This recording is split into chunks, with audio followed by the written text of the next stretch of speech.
ഇന്ന് നമുക്ക് പെട്ടെന്ന് നല്ല അടിപൊളി മിക്സ്ചർ ഉണ്ടാക്കിയാലോ. അതിനു മുമ്പേ നമ്മുടെ ചാനൽ സബ്സ്ക്രൈബ് ചെയ്ത് സപ്പോർട്ട് ചെയ്യണേ. ഇതുണ്ടാക്കാൻ ഞാനൊരു പാത്രത്തിലേക്ക് 2 കപ്പ് കടലമാവ് ഒന്ന് ചേർത്ത് കൊടുക്കുന്നു. അതിൻ്റെ കൂടത്തിൽ തന്നെ ഒരു 1/2 കപ്പ് വറുത്ത അരിപ്പൊടിയും കൂടി ഒന്ന് ചേർത്ത് കൊടുക്കുന്നു. കൂടെ 2 ടീസ്പൂൺ മുളക് പൊടി, 1/2 ടീസ്പൂൺ കായപ്പൊടി, 1 ടീസ്പൂൺ ഉപ്പ് എന്നിവ ചേർത്ത് കൊടുക്കുന്നു. ഇതിലേക്ക് ആവശ്യത്തിന് വെള്ളവും ചേർത്ത് നമുക്ക് നന്നായിട്ടൊന്ന് കുഴച്ചെടുക്കാം. കുഴച്ച് നല്ല സോഫ്റ്റ് ആക്കി എടുക്കണം.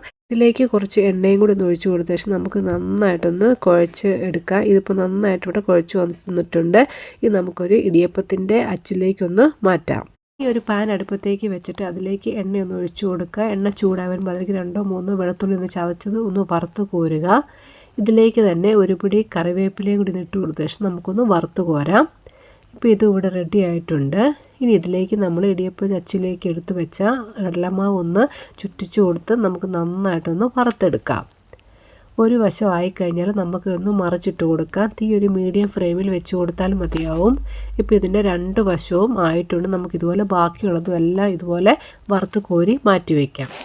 ഇതിപ്പോൾ എല്ലാം തന്നെ ഇവിടെ റെഡി ആയിട്ടുണ്ട്. ഇനി ഇതേ എണ്ണയിൽ തന്നെ നമുക്ക് കടലമാവ് ബൂന്തി ഉണ്ടാക്കാൻ പാകത്തിൽ ലൂസാക്കിയിട്ട് അതും കൂടി ഒന്ന് ഇട്ട് കൊടുത്ത ശേഷം ഇതെല്ലാം നല്ല ഒഴിച്ചു കൊടുത്ത് നമുക്കിത് ബൂന്തി ഉണ്ടാക്കിയെടുക്കാം. എന്നിട്ട് അതും ഒരു സൈഡിലേക്കൊന്ന് മാറ്റി വയ്ക്കാം.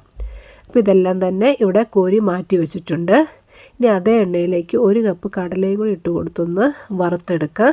കടലയുടെയൊക്കെ അളവ് ഓരോരുത്തരുടെ ഇഷ്ടത്തിനനുസരിച്ച് ചേർക്കാവുന്നതാണ്. ഇത് നമുക്ക് എണ്ണയിൽ നിന്ന് കോരി മാറ്റാം. ഇതിൻ്റെ കൂടത്തിൽ തന്നെ ഒരു 1/2 കപ്പ് പരിപ്പും കൂടി ഒന്ന് ഇട്ട് കൊടുത്ത ശേഷം അത് നമുക്ക് വറുത്ത് കോരി വെച്ച് നമ്മുടെ എല്ലാം തന്നെ റെഡി ആയിട്ടുണ്ട്. നമ്മൾ ഉണ്ടാക്കി വെച്ചേക്കുന്ന ഇതുപോലെ ഒന്ന് നുറുക്കി കൊടുത്ത് നോക്കിയാൽ നല്ല ക്രിസ്പി ആയിട്ട് വന്നിട്ടുണ്ടെങ്കിൽ നമുക്ക് തയ്യാറാക്കി വെച്ചേക്കുന്ന എല്ലാം തന്നെ ഒന്ന് പൊടിച്ച് ചേർത്ത് കൊടുക്കാം. ഇപ്പോൾ ഇതെല്ലാം തന്നെ പൊടിച്ചെടുത്തിട്ട് ഇതിലേക്ക് നമ്മൾ തയ്യാറാക്കി വെച്ചേക്കുന്ന ബൂന്തിയും കൂടി ഒന്ന് ചേർത്ത് കൊടുത്ത് നന്നാക്കി ഇളക്കിയെടുക്കാം. അതിലേക്ക് നമ്മൾ വറുത്ത് വെച്ചേക്കുന്ന കടലയും പരിപ്പും കൂടി ഒന്ന് ചേർത്ത് കൊടുക്കാം.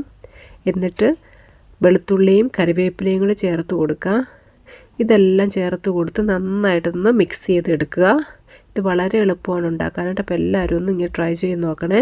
എല്ലാം മിക്സ് ചെയ്ത് കൊടുത്ത ശേഷം നമുക്കിനി ഇതിലേക്ക് 1/2 ടീസ്പൂൺ ഉപ്പും കൂടി ഒന്ന് ചേർത്ത് കൊടുത്ത് നമുക്ക് നന്നായിട്ട് ഇളക്കിയെടുക്കാം. അതിൻ്റെ കൂടത്തിൽ തന്നെ ഒരു 1/2 ടീസ്പൂൺ മുളക് പൊടിയും കൂടി ഒന്ന് ചേർത്ത് കൊടുക്കുക.